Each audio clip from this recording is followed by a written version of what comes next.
Now it's Dax, like in 7th grade.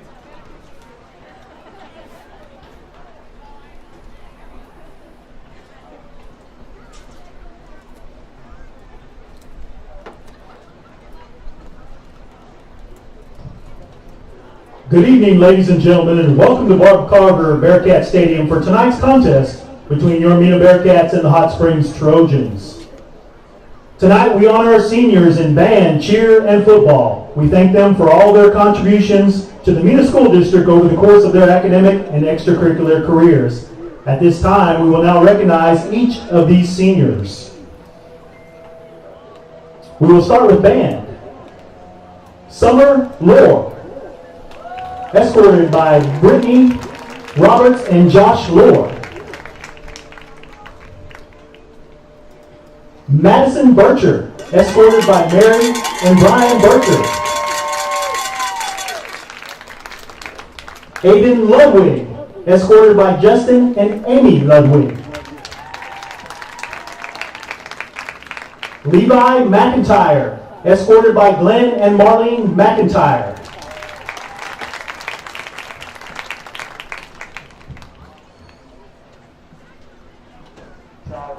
Shiley Head, escorted by Justin and Stephanie Head. James Taylor, escorted by Kara Taylor. Liam Hasty, escorted by Keith and Alicia Hasty. J.C. Allen, escorted by Corey Allen and Neela Efrit. Esmeralda Johnson, escorted by Charles Morgan. Lexi Smith, escorted by Barbie Connell. Jacob Flemings, escorted by Michelle Flemings and Jared Flemings. Andrew Sexton, escorted by Glenn Crawford and Joey Farmer.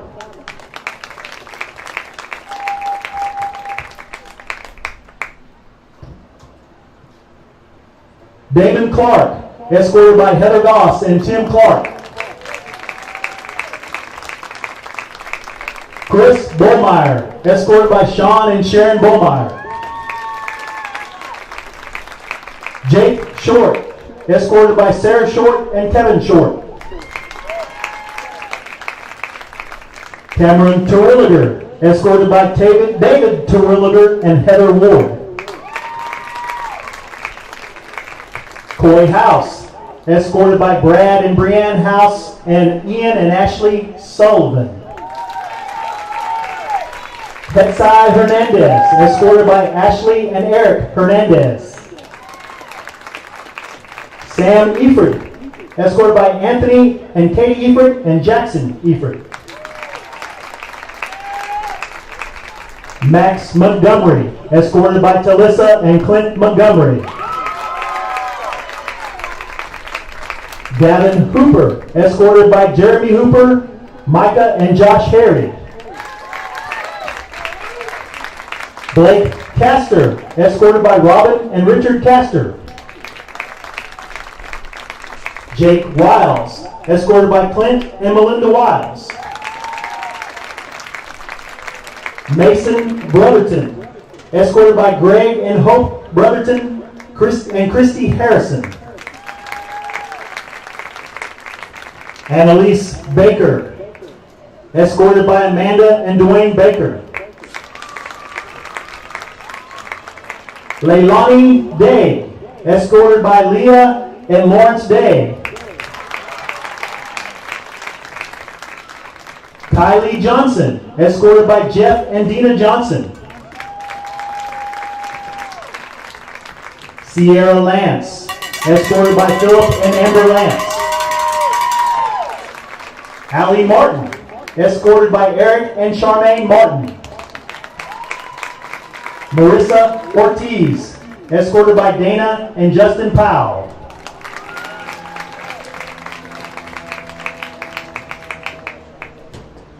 Ladies and gentlemen, let's give a big round of applause to our seniors.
At this time, would you please rise for a moment of silence as we remember and honor the innocent lives taken from us on September 11, 2001, as well as those who risked their lives to save others and all who demonstrated extraordinary compassion in the aftermath of the attacks.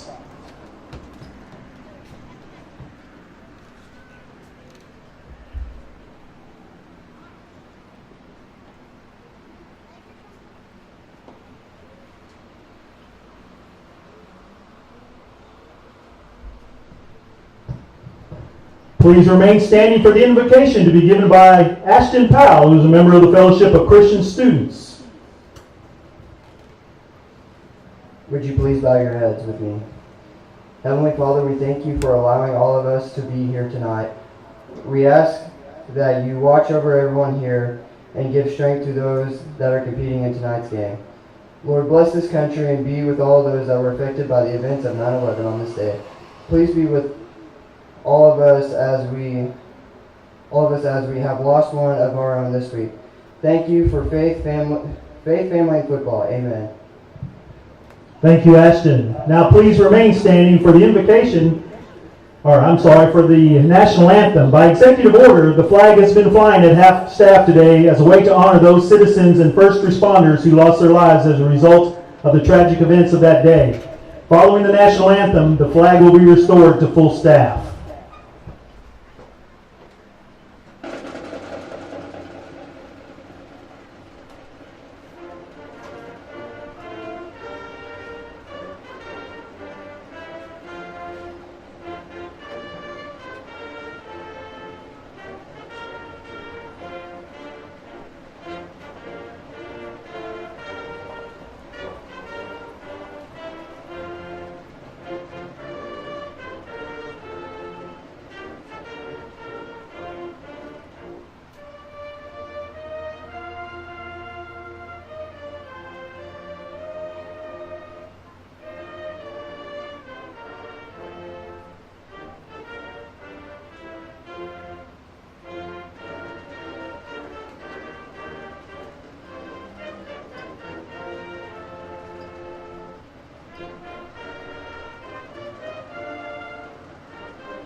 We are excited to begin competitive team activities. Please do your part to help the Bearcats finish the season.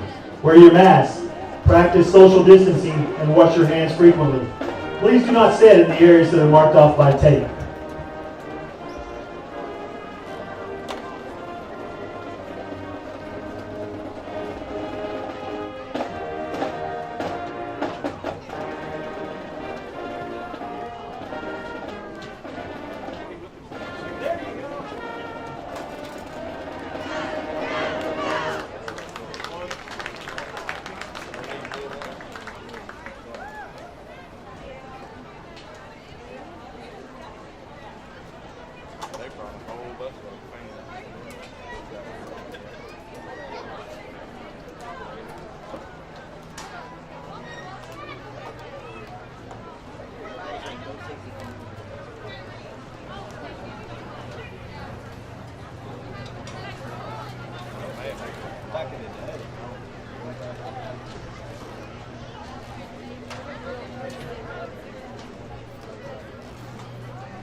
go and have to look around.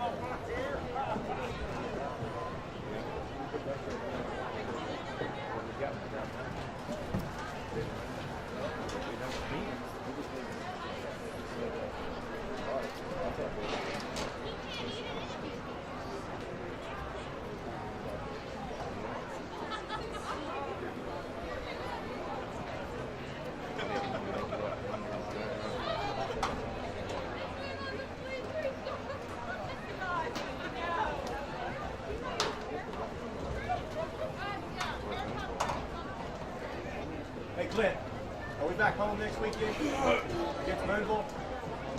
Yes. We're at home against Yes. Boonville? Okay. Boonville here? I thought it was that. No, it's away. I was going to say. But we got Ozark three is games. here. Ozark is the one. Yes. The next 3 games are away, and then the next 4 games after that are here. Yeah, we go all the way and then we come back. Yes. I'll take that. Yeah, I didn't know. And you've got Ozark, Dardanelle, Lamar, everything. The Bearcat football team would like to thank Smith Pallet for their donation of a side-by-side for use during the season. The Bearcats would also like to thank John and Christy Titsworth of United Country Real Estate for their sponsorship of tonight's game. John and Christy Titsworth of United Country Real Estate in Mena is locally owned and operated. No one knows the country like we do.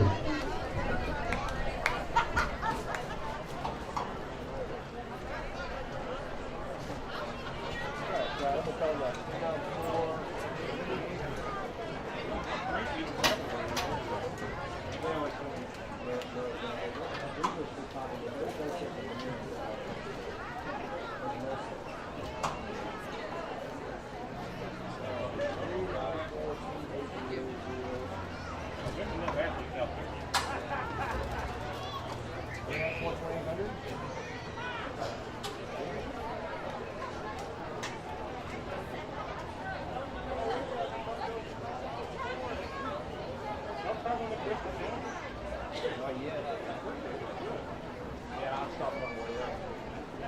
Thanks for bringing me one. There you go. You do that way till you do. Hey, you can go to McDonald's and he's going to go to the meeting.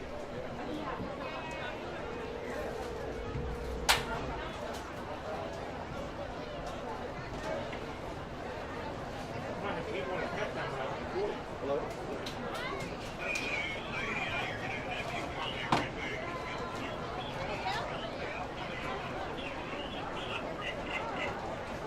Okay. Okay, yeah. Perfect. Perfect. I'm gonna hang up. That's why we couldn't get 2,800 to go through. Okay.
Better helper today, guys.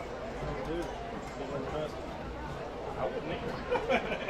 After 30 drops last week.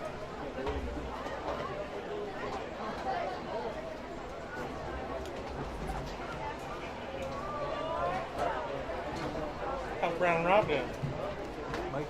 Making it?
And welcome, folks, to another Bearcat Foundation live broadcast brought to you by the Bearcat Foundation. We're coming to you live here tonight on top of the Bob Carver Bearcat Stadium. Joining me on the press box, I'd like to say in the booth sometime, but this is kind of a booth, isn't it?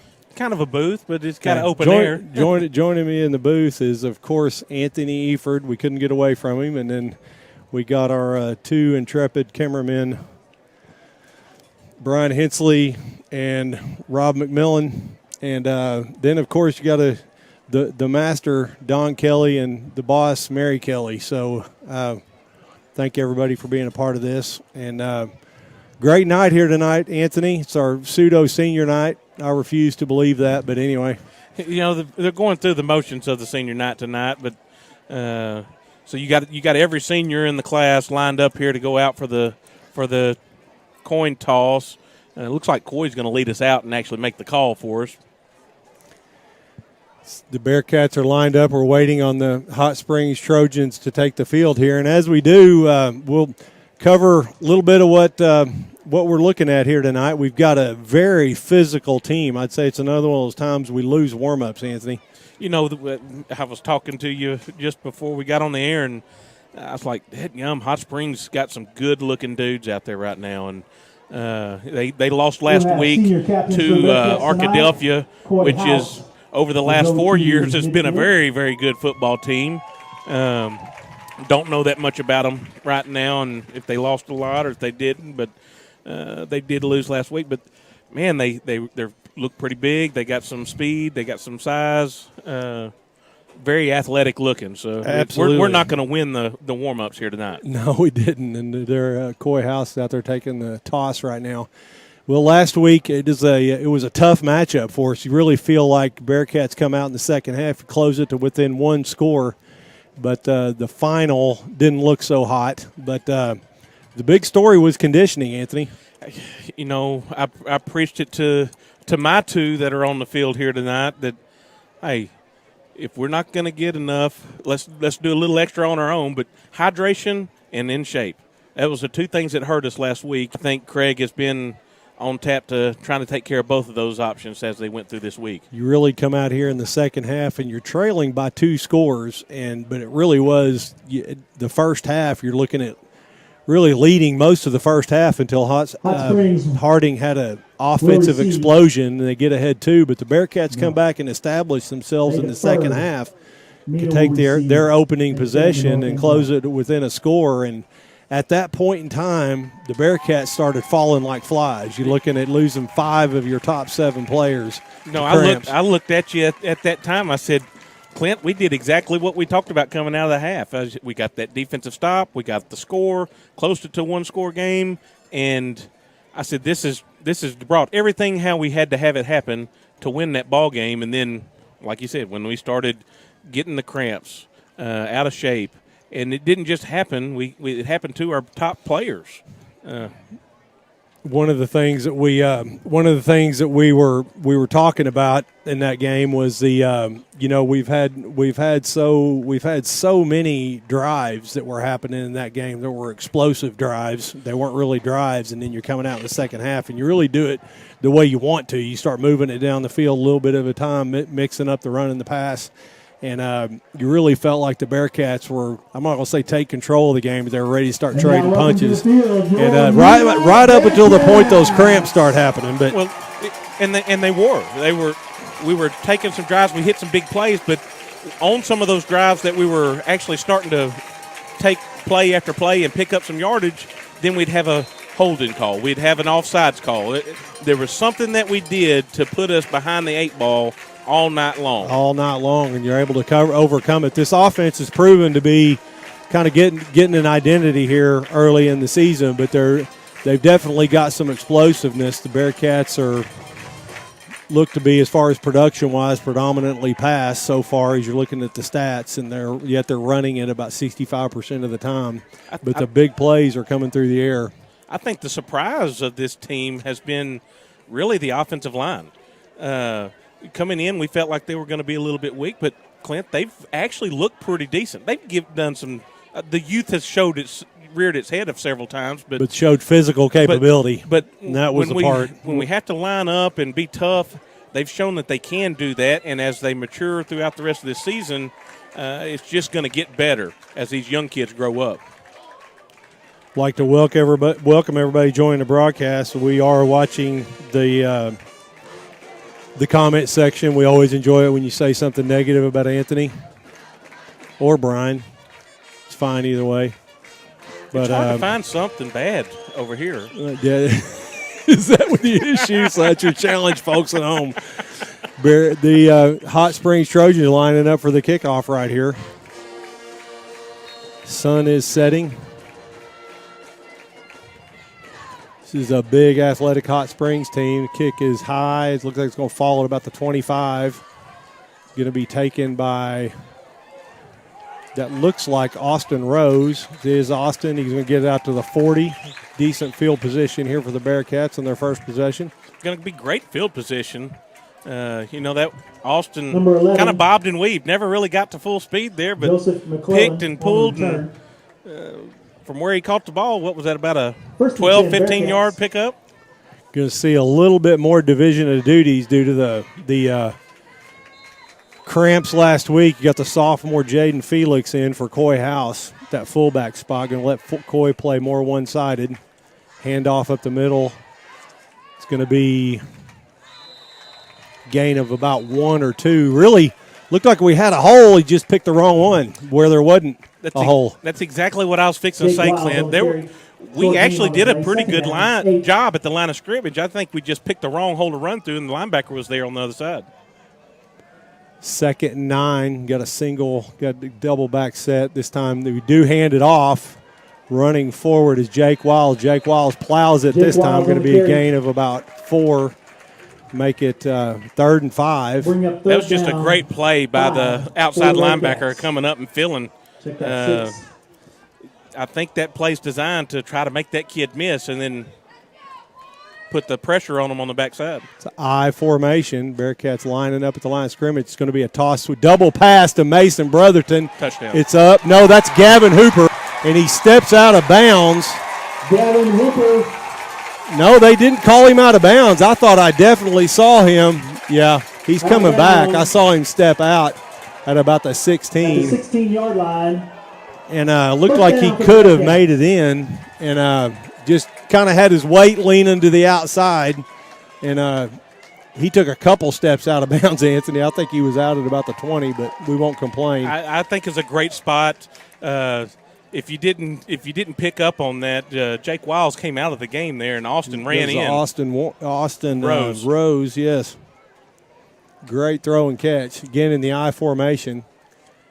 Going to be pounded forward again. That's time Jake gets through almost into the secondary, gets to the second level, gain of about 8. That's a nice gain right there in the red zone. Bearcats are threatening there. And that looked a lot more like a Jake Wiles run right there. The first 2 that he had was kind of stymied at the line of scrimmage. No gain. Like what we're seeing here with this Bearcat offensive line. 2nd and 3. That looked like a gain, ended up being a gain of 7, 10-22 here in the first quarter. Got some motion. Flag on the play. Dead ball. Offside. Sides. They did. 5 yards. Has not put the ball on the ground a whole lot in his whole life. No, he hasn't. He has not. Boy, that's really unfortunate. Tough break right there for the Bearcats. Wow. I'm not sure. Did we go down, Don? No, we didn't. Bearcats take the field defensively here. Hot Springs, the good news is they are pinned deep. Bearcats with that lineman look. They have the sophomore Eford there. And it's going to be delay a game to start it off here. Delay of game. Half the distance. Is the call against the quarterback was trying to get the Hot Springs Trojans lined up in a different little formation and weren't expecting to. Going to bring in the beef. Go back to the big guy. They switch strong sides here. Hot Springs a twin left. They're a predominantly run team. This time they do run it. Going to head up the middle. It's a big running back here. He's kind of the feature. Number 1 on the carry. There wasn't a whole lot there for him to run, but he picked up about 2 yards there, Clint. Looking at the roster, and it looks like he's one of the guys that got a number late. Got Twins at the top of the field. It's 2nd and 8 now after the penalty and a 5-yard gain. Back. They again hand